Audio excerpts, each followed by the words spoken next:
Welcome back to Ferris Farming Organic. If you haven't read the title already, we're going to talk about the most important people on our farming operation. A few people have asked questions about this, hand weeding. I mean, such an old thing, not a lot of people do it anymore, at least in the large scale farming world.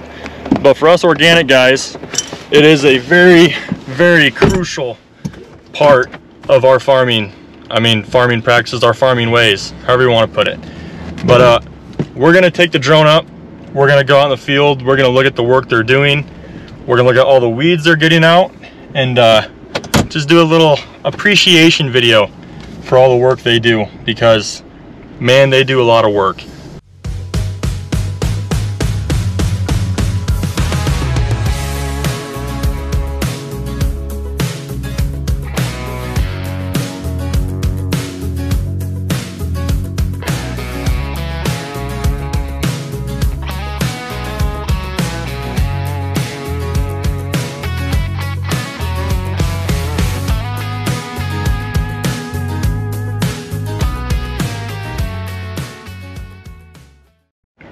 Alright guys, so starting off, you can see they're very, very, very spread out, but obviously, I mean, there's like, I don't know, 50 or so of them out there, so they kind of need to be spread out. But as we go around, you can see the weeds in front where they're about to pick, but we'll talk about that later. Anyway, these guys are all brought up from Guatemala on H2A, the H2A program.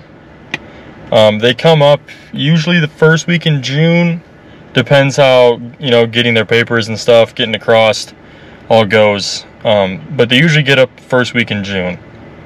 And once they get up here, they usually go straight to the, I mean, they get in, the next week they're working. And they'll continue that until September, or until all the corn and beans are walked through.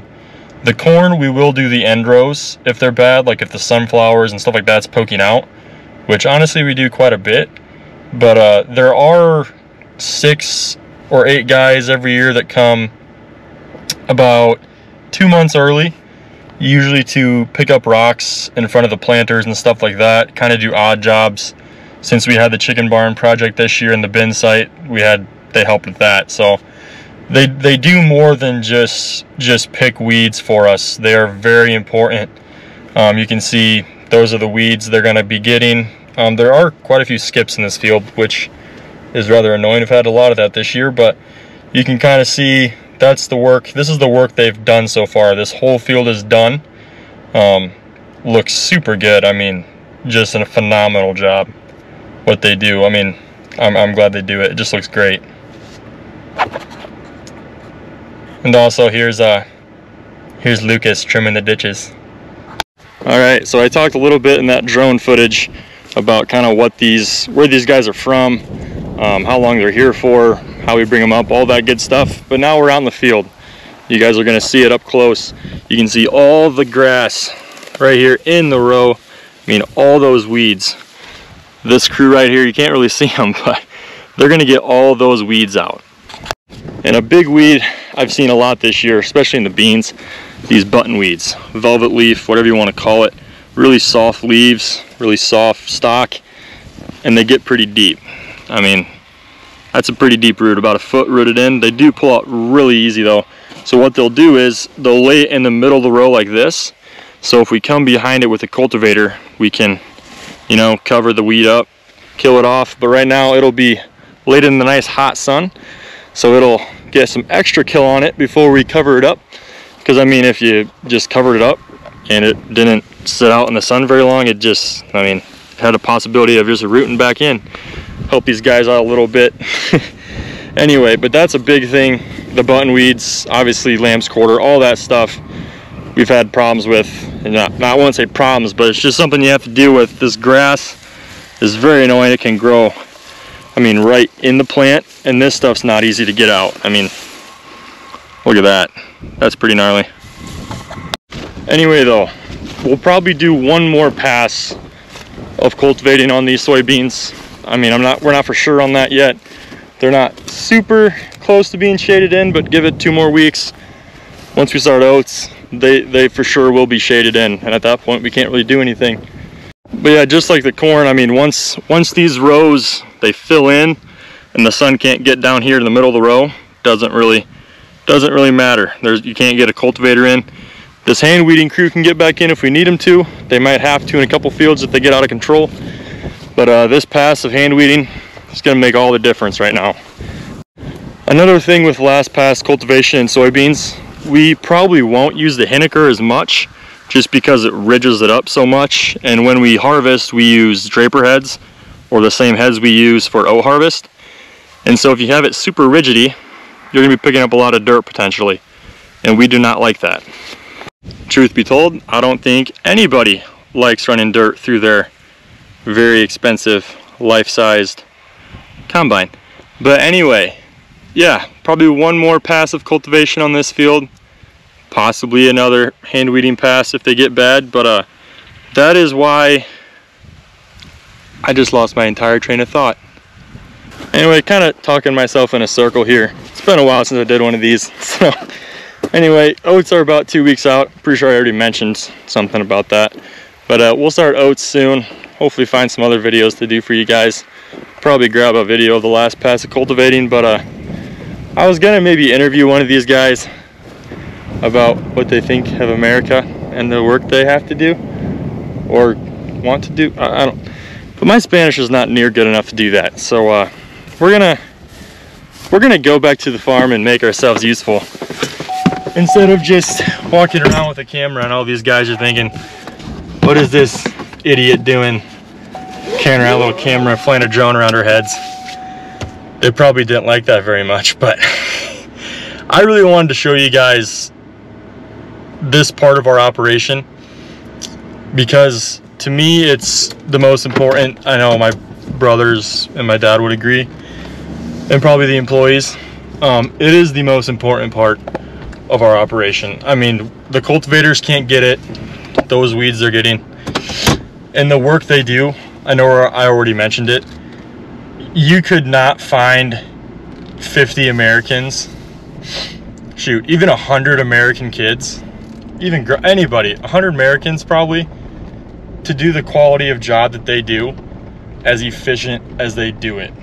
Because, I mean, it's just insane. It baffles me every time I walk out to a field, just watching them go back and forth, walking the entire time with their hose, just chomping weeds. It's just mind-blowing. So I really hope you guys, you know, appreciated seeing those guys work. I sure do. It's just amazing. So I really hope you guys enjoyed watching that, I don't know, 8-minute clip, 6-minute clip, whatever it was, of those guys hand weeding, and just really understand what they're doing and how important it is to our farming operation. But anyway, we're gonna go back to the farm, gonna try to be useful for the rest of the day. I'll probably just end up going golfing, but we'll see you back at the farm. Anyway, speaking of the chicken barn project, like I was earlier, we moved our offices. So you can kind of see way down there my finger is. That used to be the old packing room back when we had chickens the first time. And once we got rid of the laying hens and went to broilers, we renovated that into our offices. And now it's going back to a cooler for the eggs. So it's all coming full circle. But thought I'd show you guys the new office. My sister used to live in here, and now it's the office. Look at that nice clean truck. All right, so here's the heads we will be using. We got one 40-foot John Deere Flex Draper and then two 45s for the X9s. We'll use these on the X9s. That one we'll use on our S780, our S series combine. Like I said before, hopefully 2 weeks we'll start oats. Pretty sure the last week I said 2 weeks. And you know what? Next week I'll probably say 2 weeks again. But here's the heads. So basically there's these knives that are on this bar underneath. They go back and forth. They cut it. This belt takes all the oats to the middle. Then it takes it through the combine, spits out all the junk. All the oats go in the hopper. But I'm sure if you're watching this, you kind of know the idea of how a combine works. I suppose you can never be too sure these days. And here's the grain carts we will be using. This is a Kinsey Harvest Commander, a 1421, and this is a 1100 Kinze also. Both are tracked. We'll be running a 310 RT on the 1100 and a 348 RX on the Harvest Commander. Now the combines are all in the shed, and if you've watched our channel, you guys know that the lighting in there is just horrendous. I mean, even if I take the camera in there and show you guys, you're gonna be looking at a black screen because you can't really see anything. So we're gonna, like I said before, you probably know what a combine looks like, and in a couple weeks you'll see it out in the field. So we're not gonna worry about that. We're gonna go check in on the chicken barns, since I haven't been in there in like a solid 2 weeks. We're gonna see what those look like, do a little update on those, and we'll wrap this video up. Anyway, we're gonna go take videos to get out all that work.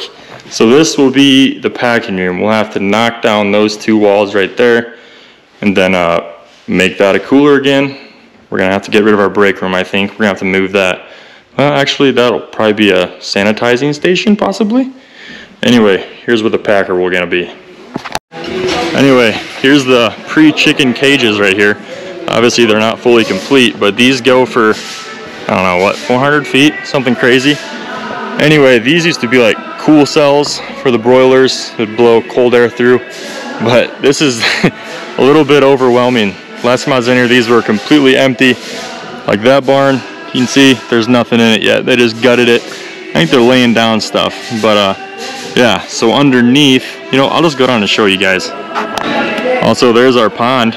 We go swimming in that during lunchtime.